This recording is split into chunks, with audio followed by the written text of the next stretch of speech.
Welcome back to Secrets Exposed. It's always a pleasure to have you with us. You're the reason these stories worth sharing.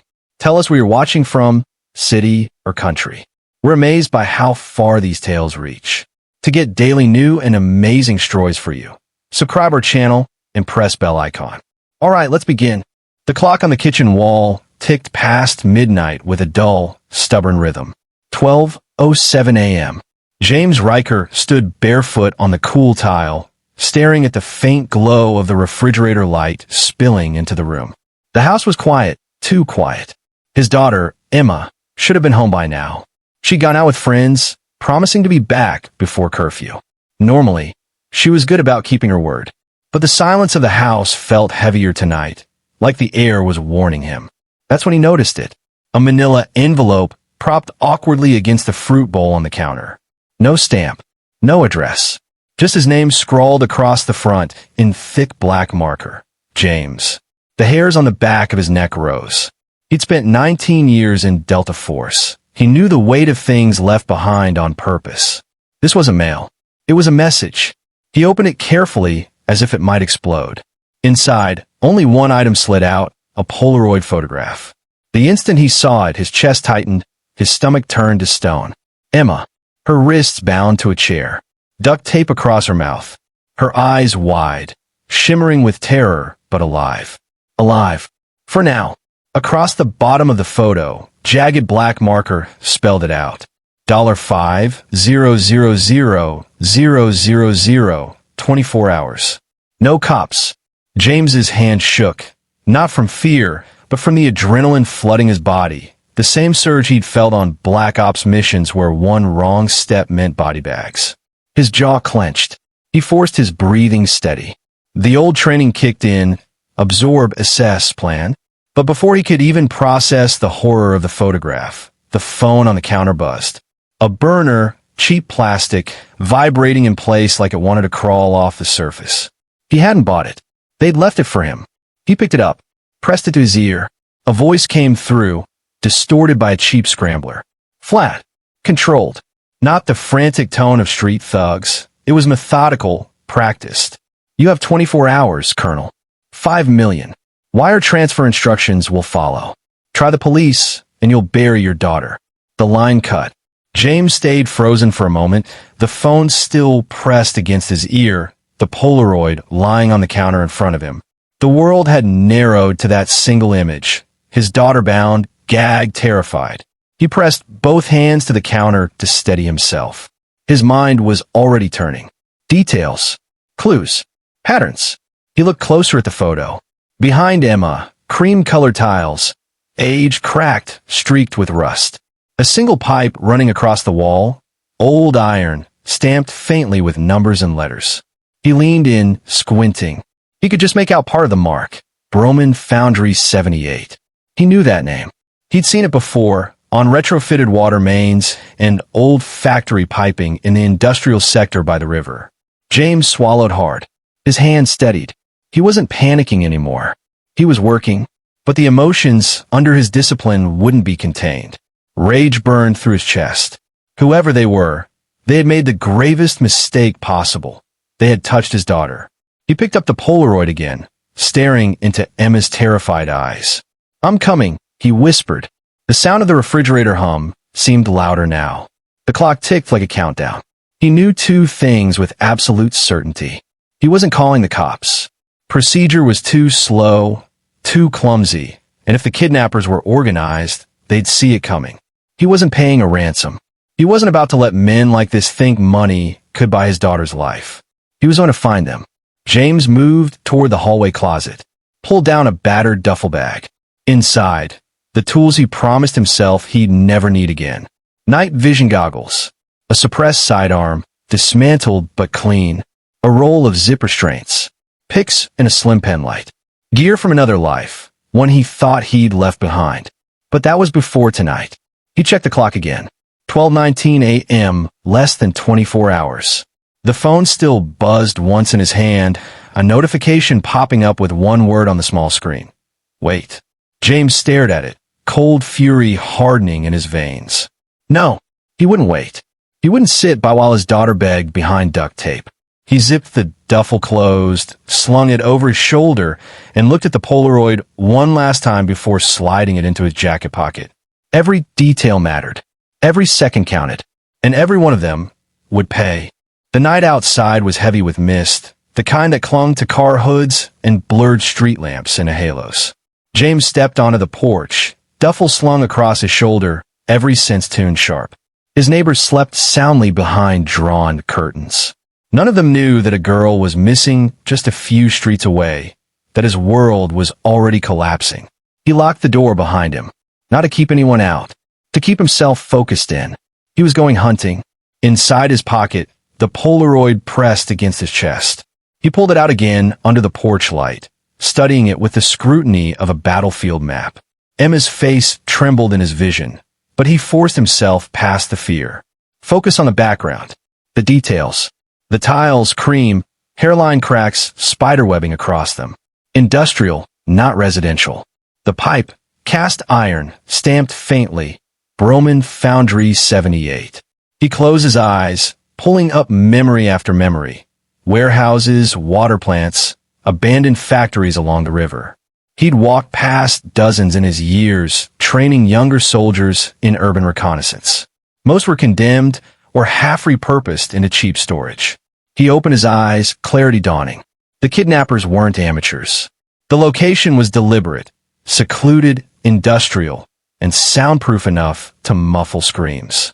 They hadn't just grabbed a random place. His phone buzzed again, the burner the kidnappers left him. A text glowed on the cheap screen. Transfer window opens at 3 a.m. Wait. He clenched his jaw. Wait? That word again. They wanted him to sit still, let them control the pace. He wouldn't. Not when every second his daughter breathed through duct tape was a second too long. But before he could plan his next move, another phone rang, his personal cell. He checked the caller ID.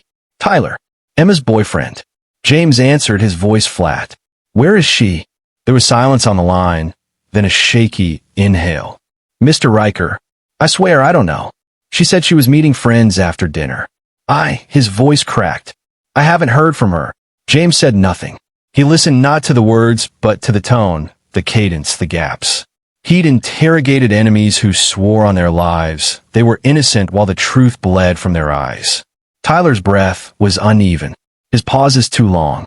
James's gaze drifted back to the counter, where the Polaroid had sat just hours ago. The envelope had no fingerprint smudges, no postage. Someone had delivered it by hand. Someone who knew where James lived. And Tyler had known. He'd been in this house countless times. Listen carefully, James said, voice low. Did Emma tell you where she was going? Exact words. Tyler stammered. She said it was just a party. By the river.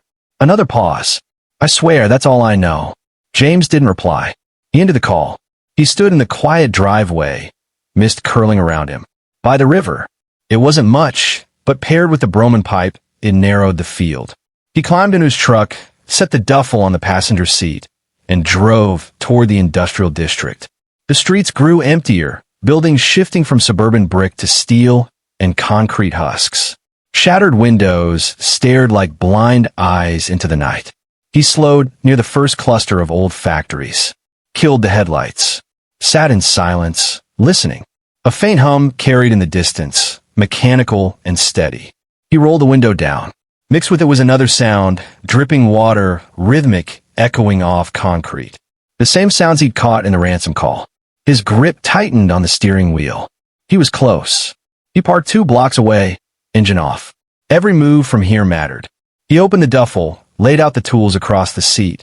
Night vision goggles, pistol, restraints. He checked the weapon. Loaded, chambered, safe. The city was silent. And in that silence, James made himself a promise. He would not bring Emma home in a body bag. He would not let these men decide her fate. He tucked the Polaroid back into his pocket, leaned against the truck, and closed his eyes for a brief second. He remembered Emma at age 6, running across the backyard with a sparkler in her hand, light dancing across her cheeks. The way she laughed, pure, fearless, alive. That girl was waiting for him now, somewhere behind concrete walls and locked doors. And he was going to get her back. No ransom, no negotiation, This was war.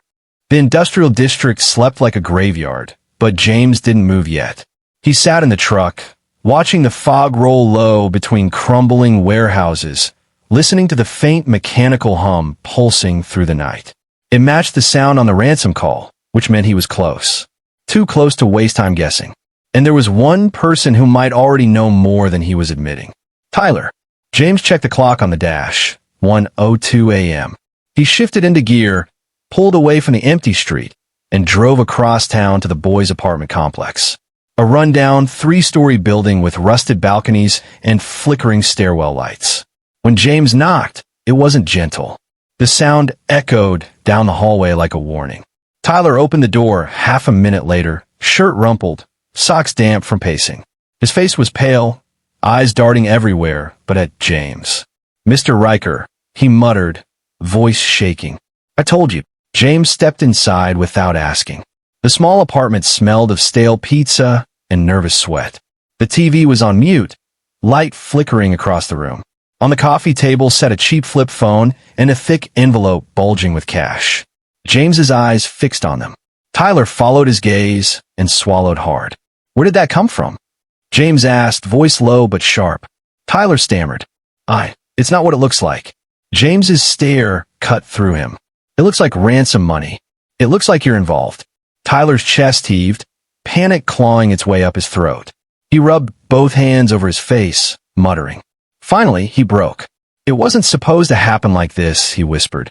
"They said no one would get hurt. Just a scare. Like a stage hostage video. My brother promised it was safe." James's blood ran colder than the night air. "Your brother?" "Alex," Tyler said. The name cracked out of him like a confession. "Alex Reyes." For a moment, the room tilted sideways. James remembered a courtroom years ago. A young soldier standing at attention, fury burning in his eyes, while James gave testimony that ended his career. Theft, violence, dishonorable discharge. Alex had stared at him, then like a man memorizing the face of his executioner. Now Alex had his daughter. James clenched his fists, forcing his voice steady. "Where are they holding her?" Tyler shook his head rapidly, tears pricking his eyes. "I don't know the exact address. He just said an old bottling plant by the East Side docks. He said you pay the $5 million and it would be over." "Please, Mr. Riker, I didn't know they'd really." James moved closer, towering over him. "Look at me, Tyler." The boy raised his eyes, trembling. "You let my daughter walk into a trap." Tyler's breath hitched. "I didn't," Alex said. James cut him off with a hand raised. "I don't care what Alex said. You're going to help me fix this." He picked up the flip phone, turning it over in his hand. Burner. Already activated. Connected to their operation. Tyler's voice broke. "If they find out I told you, they'll kill me." James leaned in, his voice like steel. "If we don't stop them tonight, your brother will kill her." And if that happens, Tyler, his eyes narrowed, the weight of 19 years of combat hardening every word. "I won't need to lift a finger. You'll never forgive yourself." Tyler stared at the floor, shaking. Finally, he nodded.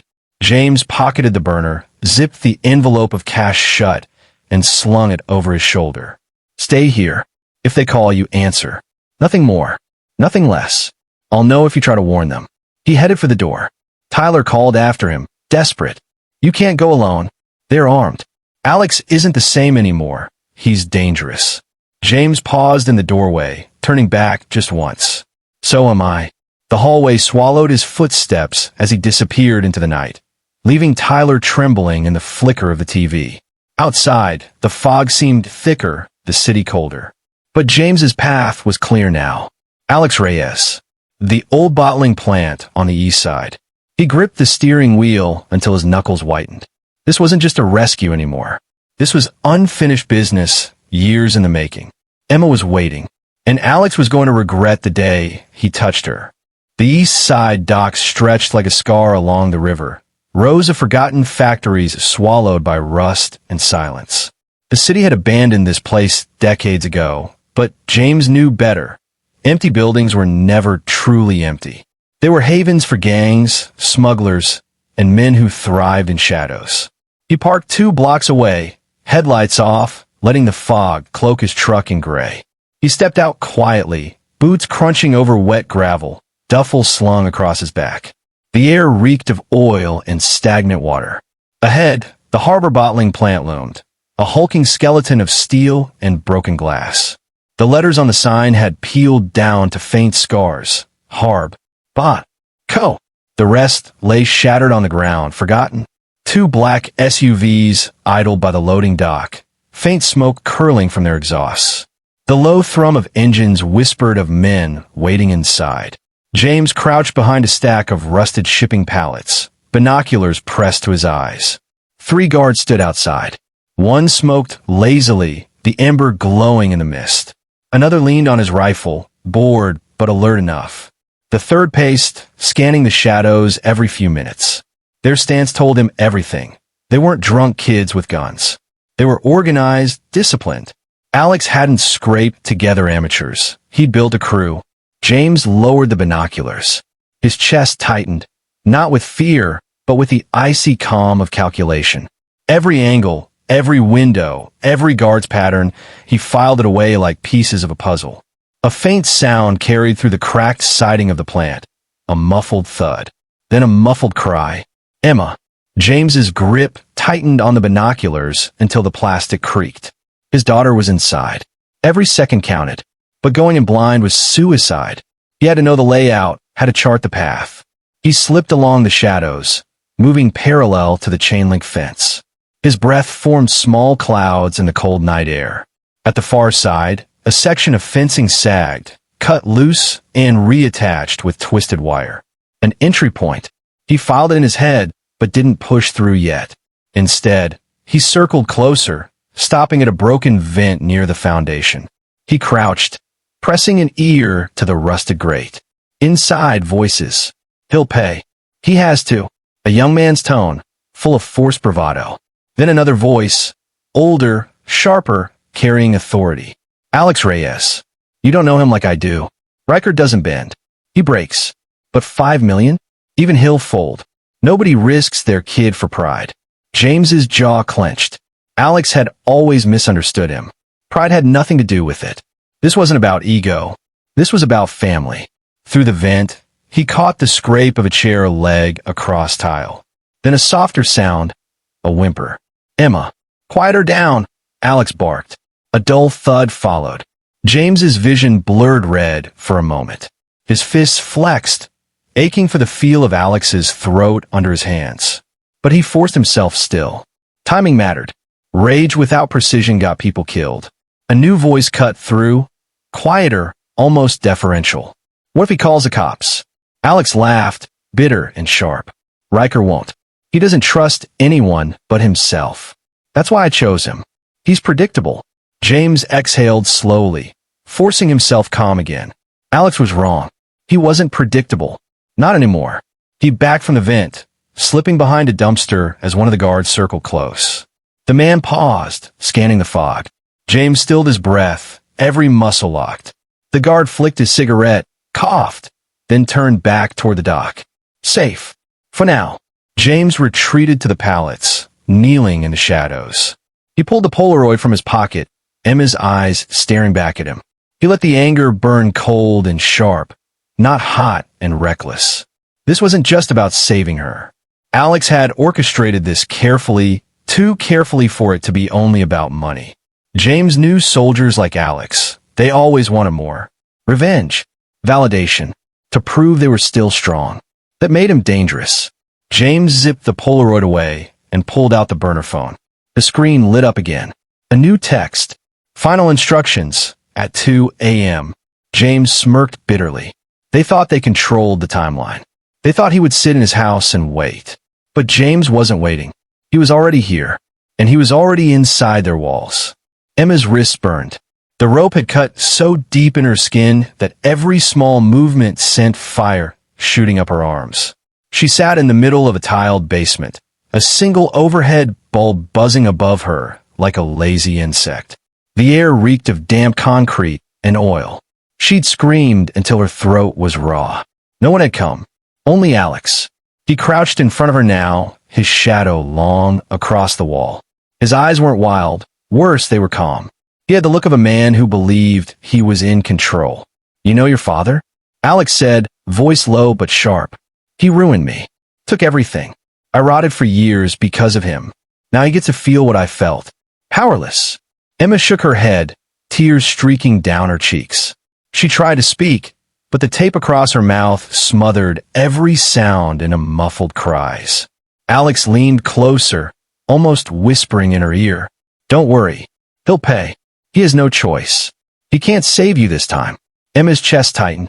She wanted to believe her father would come, but Alex's words burrowed into her like poison. What if Dad couldn't? What if he tried and failed? Alex straightened, barking to one of the men by the stairwell. "Keep her quiet. I need to make the next call." The man approached, pulling a knife from his belt, not to hurt her, but to cut another strip of tape. He slapped it roughly over her mouth, muttering under his breath. Emma winced, tears spilling again. She thought of her father then, how he'd always told her, "When you're scared, breathe slow. Fear wants to speed you up. Slow is control." She forced her lungs steady, slow, even as her body trembled. Somewhere above, she heard footsteps. Heavy, calm, deliberate. And for the first time that night, she felt a spark of hope. Outside, James crouched by the broken vent, mist swirling around his boots. Through the grate, he had seen Alex lean over Emma, had heard the words. "He can't save you this time." James's jaw locked. Alex was wrong. Dead wrong. He moved silently along the side of the plant, cataloging every entry point. The sagging fence. The cracked window above the loading bay. The vent shaft barely wide enough for a crawl. He timed the guards again, 30 seconds between their loops. That was his window. Too small to get Emma out now, but enough to get himself in. He checked his watch. 1:47 a.m. In 13 minutes, the kidnappers expected to make contact again. James wasn't waiting for that. If he timed it right, he'd be inside before the phone rang. He pulled the night vision goggles over his eyes. The world shifted into green shadows, every movement amplified. The mist was no longer fog, it was cover. From the corner of his eye, he caught a reflection, one guard checking his phone, his rifle dangling loose. Easy target. James slipped closer, body low, step silent. His arms snaked around the man's neck, pulling him into the shadows. A swift choke, a careful lowering. The man slumped silently, wrists bound with zip restraints. One down. James dragged him behind a stack of crates and stripped the rifle free. He wouldn't use it. Too loud, but the kidnappers would notice when it was gone. Another advantage for him. He returned to the vent, crouching low. Inside, Alex's voice carried again. By morning, Riker will wire it. He'll choose the money over blood. He'll always choose the logical option. James closed his eyes for half a second, steadying his breathing. Alex still didn't understand. 19 years in Delta Force had taught him logic, yes, but it taught him something else too. When family was on the line, rules didn't matter. He touched the Polaroid in his pocket again, Emma's terrified eyes staring back. It wasn't just fuel. It was a reminder. This wasn't war for profit. This was war for blood. James adjusted his grip on the pistol, slid the duffel tighter on his shoulder, and moved toward the sagging section of fence. By the time the burner phone buzzed with final instructions, James was already crouched in the plant's shadow, one step from breaking inside. And Emma, bound and trembling in that chair, had no idea her father was already there. The chain-link fence gave way with barely a whisper. James slid through the gap, boots silent on the gravel. The mist clung low, turning the plant into a looming shadow with jagged teeth of broken glass. He pressed his back to the wall, breathing slow. The rhythm calmed him, sharpened his focus.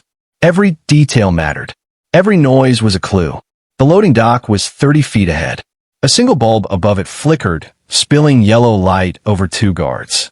One leaned against the railing, scrolling on his phone. The other paced, rifle hanging lazily across his chest. Their patterns overlapped, 5 steps one way, 6 back. James timed it twice, then moved. He slipped behind a stack of rusted barrels, crouching low. When the pacing guard turned his back, James surged forward. His arm locked around the man's throat, pulling him into the shadow. A swift chokehold, a twist of wrists and his zip restraints a gag. The guard went limp in seconds. James lowered him gently to the ground. The second guard never looked up. A quick jab to the temple dropped him without a sound. James dragged both behind the barrels, stripped their radios, and tucked them into his pack. He didn't want noise inside. He slipped through the dock side door, the hinges groaning faintly. Inside, the plant smelled of rust and old sugar. The cavernous space stretched wide. Rows of steel tanks, conveyor belts frozen midline, dust catching in the glow of emergency lights. James crouched behind a tank, scanning. Two more men stood by a stairwell leading down. They talked in low tones, casual but alert. One lit a cigarette, the smoke curling upward like a signal flare. From below, faint and muffled, came a sound James would know anywhere. A cry. Emma, his daughter. He swallowed hard, forcing himself steady. He couldn't rush. Every step had to be calculated. He pulled a small mirror from his pocket, angled it around the corner. The two guards blocked the stairwell completely. A frontal approach would be suicide. He scanned the ceiling. Catwalks stretched overhead, latticework platforms that once carried maintenance workers. They connected directly above the stairwell. That was his path. James slung the duffel tighter, crept toward the ladder, and climbed silently. The metal groaned under his weight, but the guards below didn't notice. He crouched on the catwalk, pistol ready, eyes locked on their positions. He timed it again. When one leaned down to flick ash from his cigarette, James dropped silently behind him. A swift strike to the throat, a shove into the second guard. Both went down in a tangle. Before either could shout, James bound them fast, pressing a finger to his lips. Quiet, their eyes widened, panic flashing. He left them gagged and hidden in the shadows. Now the stairwell was clear. James crept down the concrete steps, every sense wired. The air grew colder, heavier with damp. He heard voices echoing faintly. Alex's sharp tone above the others. He'll break. He always does. Money buys blood. James's grip tightened on the railing. Alex was wrong. James hadn't survived 19 years in Delta Force by breaking. He'd survived by becoming unbreakable. At the bottom of the stairs, a narrow hallway stretched ahead. Light seeped through a crack in the door at the far end. Voices grew louder. James pressed his ear to the door. She'll learn tonight what happens when you cross me. Alex's words. Calm. Cold. A muffled whimper answered. Emma. James closed his eyes for a split second, steadying himself. He pictured her at 6 years old, clutching his hand as fireworks lit the sky, trusting him to keep her safe. That same trust was burning in her eyes now, somewhere behind that door. He opened them again. Cold focus returned. The pistol slid into his hand, silent and certain. His other hand tightened on the door handle. He wasn't waiting anymore. By morning, one of two things would be true. His daughter would be free, or Alex Reyes would never speak again. James pushed the door open an inch. And finally, he saw her. Emma, bound to a chair, eyes wide, face pale in the buzzing light. Her gaze lifted. It landed on the shadow in the doorway. For a heartbeat, she froze. Then her eyes flooded with tears. Her father was here. The door creaked as James pushed it open wider. The sound sliced through the room like a blade. Emma's head snapped up. Her eyes flooded with desperate relief. But before she could make a sound, Alex Reyes turned. He stepped out of the shadows, tall, broad-shouldered, hair close-cropped. A jagged scar cut across his jawline, a souvenir from a fight long before tonight. His gaze landed on James, and for the first time in years, both men stood face to face. Colonel Riker, Alex said slowly, almost savoring the words. His voice was steady, sharp with bitterness. I was starting to wonder when you'd show. James's pistol leveled without hesitation. Step away from her. Alex didn't move. Instead, he smiled faintly, the kind of smile that carried no warmth. 19 years in Delta Force, and you're still predictable. Kick down doors, point a gun, bark an order. Emma whimpered against the tape across her mouth, her eyes locked on her father. James's heart twisted, but he didn't let his focus waver. You made a mistake, James said coldly. You touched my daughter. Alex's smirk deepened. You think this is about her? She's just a message. You're the target. He spread his hands slowly, tauntingly. You remember, don't you? Standing there in that courtroom. Your testimony stripped my rank, destroyed my career. You went home a hero. I went home in chains. Do you know what that does to a man? James's voice was low, controlled, deadly calm. I told the truth. You betrayed your unit. You stole from the men you swore to protect. For a moment, the mask cracked. Alex's jaw clenched, his voice rising. I was surviving. The army chewed me up and spat me out. And you? He jabbed a finger toward James, fury flaring in his eyes. You finished the job. He paced now, restless energy vibrating off him. So I built something new, a crew that listens. Men who don't care about medals or honor. And tonight, you get to watch me win. James's eyes never left him. This isn't winning. This is cowardice. Hiding behind guns and hostages. Alex stopped pacing, his gaze cutting toward Emma. Maybe, but it works. He reached into his jacket, pulling out a phone. He held it up. Right now, my men upstairs are waiting for my signal. One press, and they'll move her. Disappear her. You'll never see her again. Emma's chest heaved, tears spilling down her face. James's knuckles whitened on the pistol grip. Don't, James said, his tone a razor edge. You know what I'm capable of? Alex tilted his head, studying him, then chuckled. That's the thing, Colonel. I do know. You're dangerous, yes. But you're also bound. By your code. By your rules. You won't pull that trigger while your daughter sits in the line of fire. He slipped the phone back into his pocket with deliberate slowness. And that's why I'll always be ahead of you. James exhaled slowly, the fury in his chest burning cold. Every muscle in his body wanted to move, to strike, to end it. But Alex was right about one thing. One wrong move, and Emma would pay the price. So he shifted tactics. You want money? Fine. I'll give you the 5 million. But you release her first. His voice was calm, measured, buying time. Alex's smirk returned. See? You could be reasonable. I knew you'd fold. He leaned closer, lowering his voice to a whisper only James could hear. But the money isn't what I want. I want you broken. I want to watch you beg. Emma's muffled sob cut through the room. James's heart cracked, but his eyes never left Alex's. You want me? James said softly. Then let her go, and you'll have me. For the first time, Alex's smile faltered. He studied James carefully, weighing the words. Then, slowly, his grin returned. Maybe I will, he said, voice dark with promise. The tension in the room thickened, every second stretched taut, like wire ready to snap. James adjusted his stance, his fingers steady on the trigger. He had only moments before this standoff exploded. And deep down, he knew Alex hadn't shown all his cards yet. The silence in the basement was suffocating.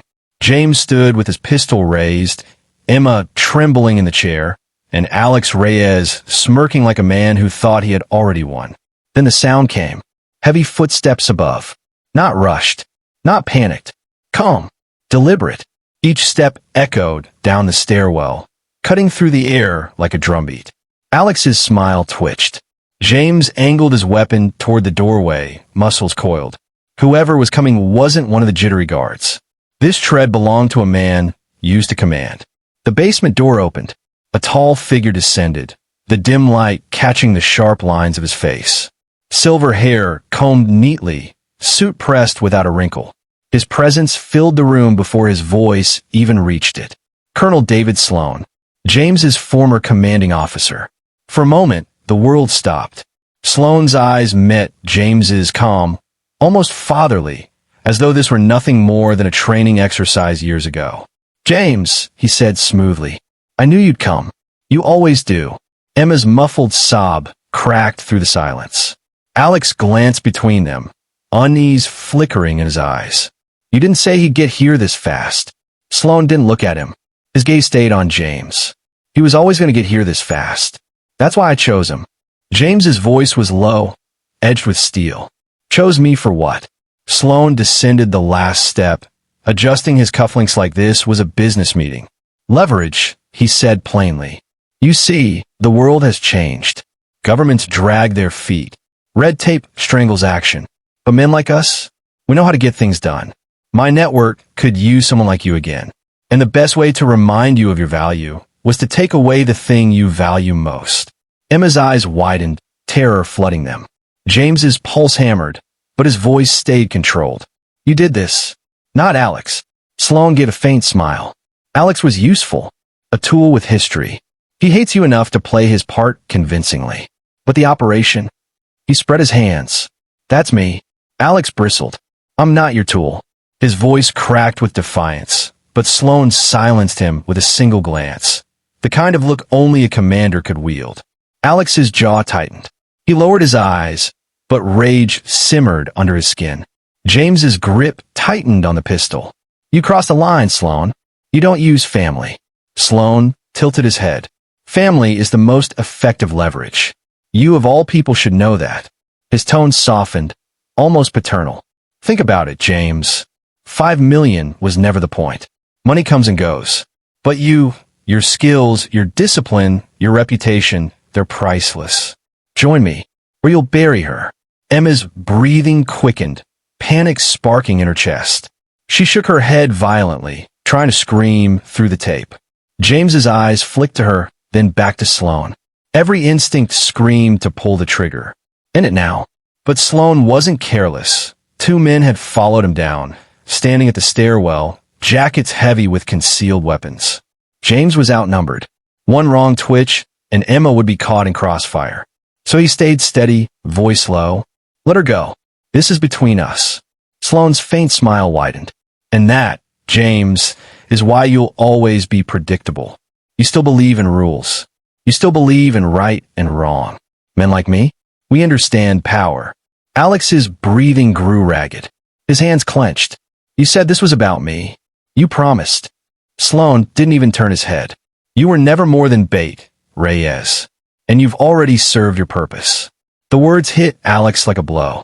His face twisted with fury. For the first time, James saw cracks in his control. And in that moment, James understood something vital. Sloane might command a room, but Alex was the powder keg waiting to ignite. James shifted his stance, mind racing. He didn't need to beat them both at once. He just needed to let Alex realize the truth. Because when he did, this entire basement would explode. The basement felt smaller now, like the walls themselves were leaning inward. Emma's muffled breathing was the only fragile rhythm breaking through the silence, her eyes darting from Sloane to Alex to her father. James kept his pistol trained, his muscles steady, though inside his chest the fury burned cold and sharp. 2 men with concealed weapons stood at the stairwell, Sloane's quiet insurance. Alex paced near Emma, fingers twitching against the grip of his pistol, jaw tight with the insult he'd just taken. Sloane's voice was calm, smooth, commanding. James, you've always been a man of logic. You know when you're outnumbered. You know when to bend. Hand me the gun, step aside, and this ends without bloodshed. James didn't flinch. You ended by untying her. Sloane gave a small, indulgent laugh, like a teacher humoring a student. You still believe you can dictate terms. That's why you're here with nothing but a sidearm, while I hold every card. He stepped closer, the polished heels of his shoes clicking against the damp floor. You don't have a choice, James. You either join me, or you lose her. Emma thrashed against the chair, sobbing against the tape. Her father's gaze flicked to her, just for a heartbeat, then locked back on Sloane. But Alex's voice cut through, rough with anger. That's not what you promised me. Sloane's eyes shifted, almost bored. You want a revenge. You got it. Riker's here, isn't he? Alex's face twisted. I wanted him broken. I wanted to watch him fall apart. Not, his voice cracked. Not stand here listening to you treat me like garbage. Sloane's tone sharpened, just enough to cut. Then perhaps you should have made yourself more useful. The room changed in an instant. Alex's rage surged, his chest heaving, fingers white on his pistol. He stepped closer to Sloane, voice shaking with fury. You think you're better than me? You think you're the mastermind? You used me. You lied to me. James's eyes narrowed. This was the fracture he'd been waiting for. Alex was unstable, combustible. All it would take was one spark. Sloane didn't back down. His voice was steel. I didn't lie. I guided you. Without me, you're nothing but a bitter ex-soldier with a record. With me, you had a purpose. Alex snapped. He swung his pistol up, leveling it at Sloane's chest. Emma gasped, eyes wide above the tape. The two guards at the stairwell shifted instantly, hands going to their weapons. James's mind raced. If Alex fired, chaos would erupt. Emma would be in a line of fire. But if he could control the moment, he took a slow step forward, pistol steady. His voice cut through, calm but commanding. Alex, look at me. Alex's eyes flicked to him, rage trembling in every muscle. They've been using you, James said, voice even controlled. Not just Sloane, all of them. Every man in this room sees you as expendable. You think Sloane respects you? You just said it, he doesn't. Alex's chest heaved. The pistol wavered. Sweat slid down his temple. You want revenge on me? James continued, his tone deliberate, pressing each word like a knife. Fine, but you're aiming at the wrong man. Sloane's the one who played you.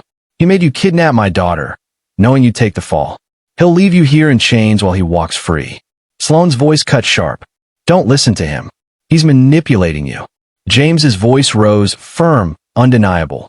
I testified against you once because you betrayed your men. And now, you've been betrayed. By him. The room trembled on a knife's edge. Alex's pistol shook between Sloane's chest and James's face.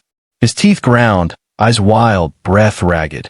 Emma's muffled cries filled the silence, her body trembling in the chair.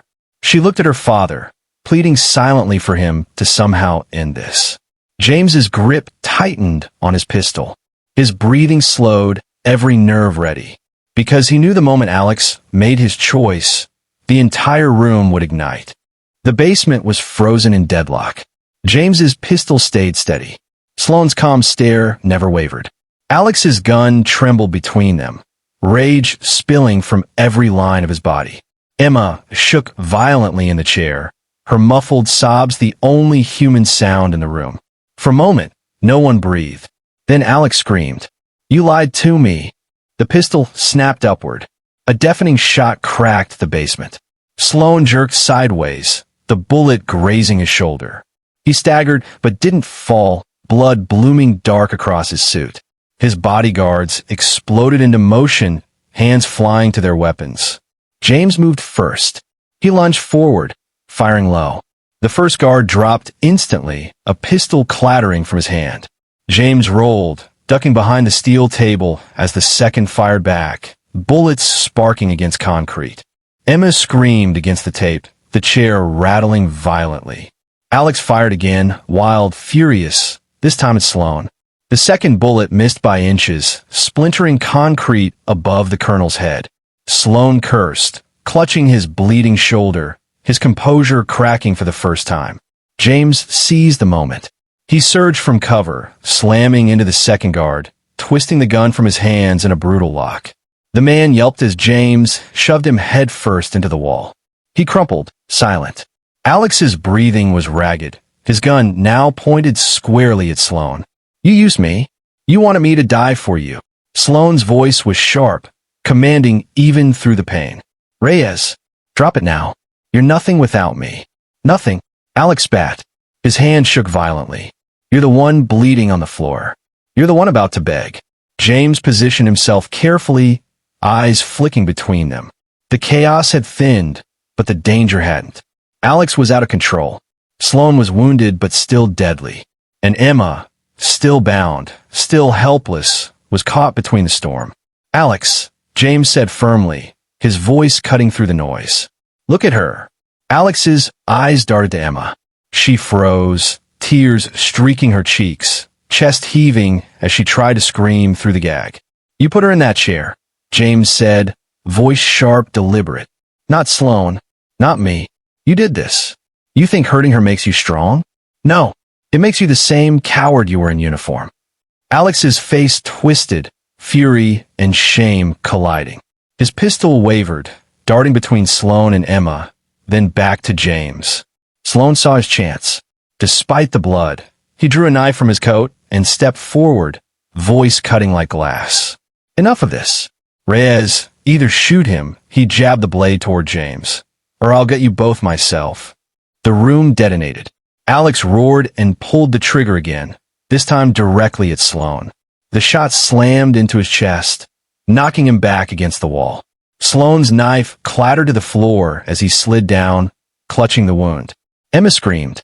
James fired instantly, his shot striking Alex's pistol and sending it spinning across the tiles. Before Alex could react, James charged. They collided with brutal force, crashing onto the cold floor. Years of combat training took over. James hammered Alex's arm against the ground, pinning him. Alex thrashed, spitting curses, his voice breaking. "She was supposed to break you. You were supposed to crawl." James pressed his forearm against Alex's throat, holding him down. His voice was steady, lethal. "You made the same mistake twice, Reyes. You underestimated me." Alex struggled, but James's grip was iron. With one swift motion, James zip-tied his wrists, yanking him upright like dead weight.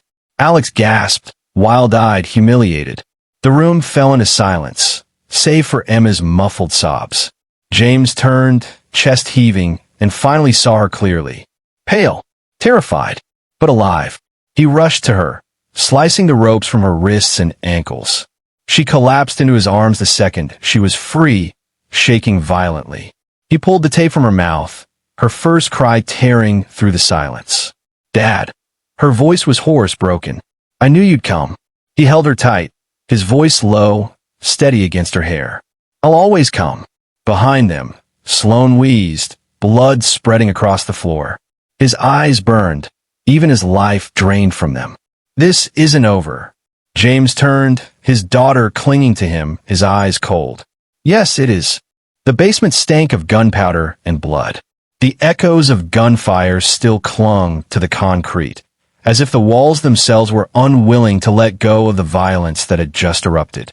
Emma clung to her father's chest, trembling so violently he could feel the shakes rattle through his ribs. Her fingers dug into his jacket, like she was terrified he might vanish if she let go. James held her tighter, his breathing steadying only because she needed him to be steady. He brushed his hand gently over the back of her head. "It's over," he whispered. "I've got you." But it wasn't over. Not yet. A cough tore through the silence, wet and ragged. James turned. Sloane slumped against the wall, one hand pressed to the bullet wound in his chest, his once perfect suit stained dark crimson. His eyes, though glazed with pain, still burned with cold defiance. "You think this ends here?" Sloane rasped, his voice weak but venomous. "You don't know the reach I have." James gently shifted Emma behind him, guiding her to crouch behind the overturned table. He picked up his pistol from the floor, leveling at Sloane. His voice was low even. "You're finished. You'll bleed out before your men even realize what happened." Sloane smirked through the pain, blood dripping down his chin. "My men aren't the ones you should fear. You've seen too much, James. The network won't forgive this. They'll come for her and for you." His gaze flicked to Emma, and the sneer widened faintly. "She'll never be safe." Emma flinched, clutching her father's sleeve tighter. James's finger hovered on the trigger, his fury threatening to boil over. But killing Sloane here wouldn't end the threat. It would bury the truth. From the far side of the room, Alex Reyes groaned, struggling against the restraints biting into his wrists. His face was bruised, his breath ragged. He spat blood onto the floor, glaring at both men. "You deserve each other," he muttered bitterly. "Both of you. Old war dogs, choking on your pride." James ignored him. His eyes stayed locked on Sloane. "You built this," he said coldly. "You tried to use me. You failed, and now you'll answer for it." Sloane's laugh came out like a hiss. "Answer to who? The police? The Bureau? You think they'll believe you? You broke into a building, slaughtered men, held a gun to a decorated colonel. My word will bury yours." James didn't blink. Not this time. He reached into his jacket pocket and pulled out the small recorder he'd activated the moment he stepped inside the plant. Its red light still blinked faintly. Every word, Sloane's plan, his admission, his threats, captured. Evidence undeniable. For the first time, real fear flickered across Sloane's eyes. He shifted, wincing with pain. "You bastard." James crouched down, his pistol still steady, his voice quiet but lethal. "No, Sloane, you don't get to bury anyone anymore. By dawn, the world will know exactly what you are. Emma's sobs quieted behind him, replaced by a shaky breath of relief. She looked at the recorder, realization dawning. Her father had planned this from the moment he walked in. Sloane's composure fractured.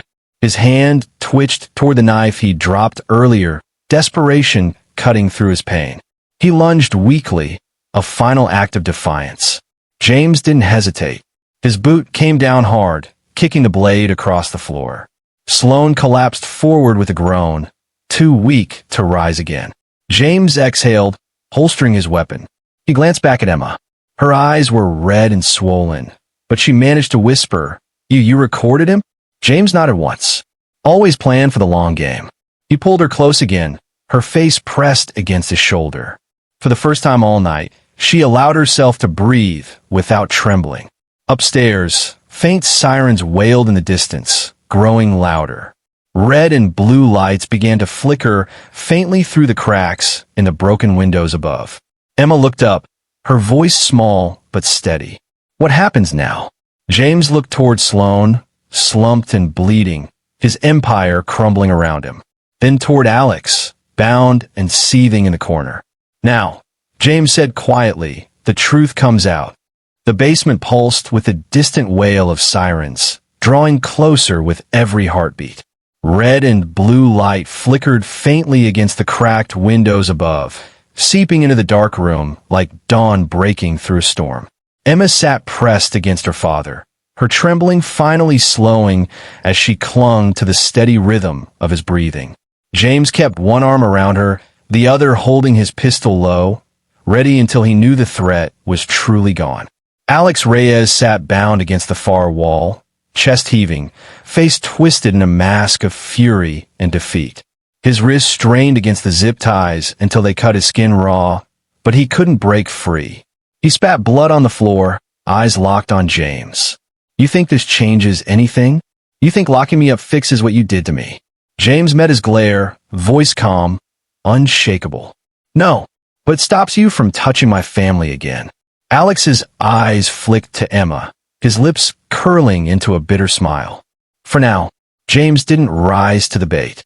He'd seen men like Alex before, too broken to heal, too stubborn to admit it. His words no longer mattered.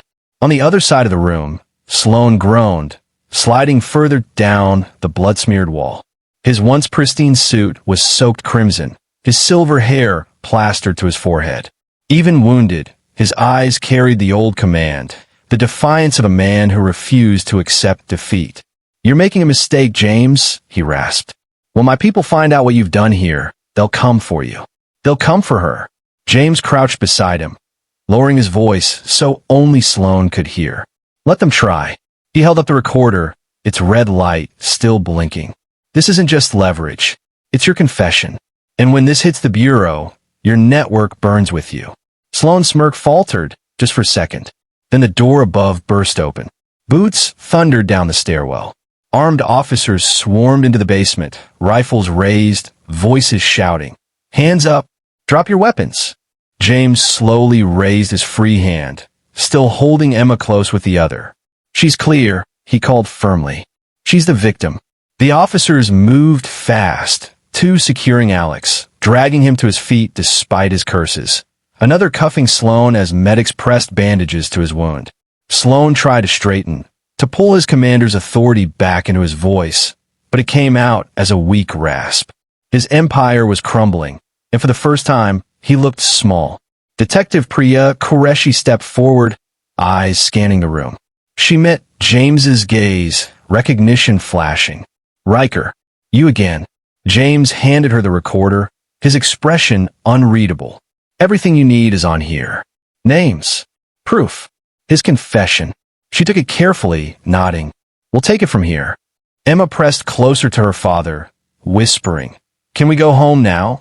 Her voice cracked with exhaustion.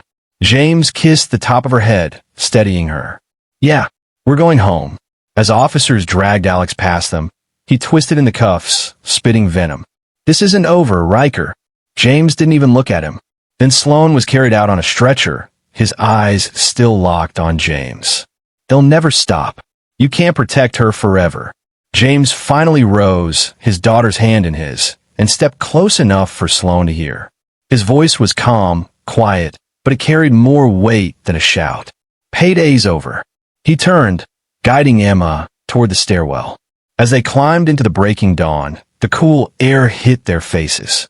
Emma leaned against him, tears streaking, but her breathing finally steady. "Dad," she whispered. "Yeah." She looked up at him, her voice fragile but sure. "I knew you'd come for me." James squeezed her hand gently, his gaze fixed on the rising sun cutting through the mist over the river. His words were low, but sharp as steel. "You don't kidnap my daughter." The camera of the story pulled back, the plant shrinking into the gray skyline, the sirens fading, father and daughter walking out together into the morning light. And for the first time all night, James allowed himself to believe it was truly over.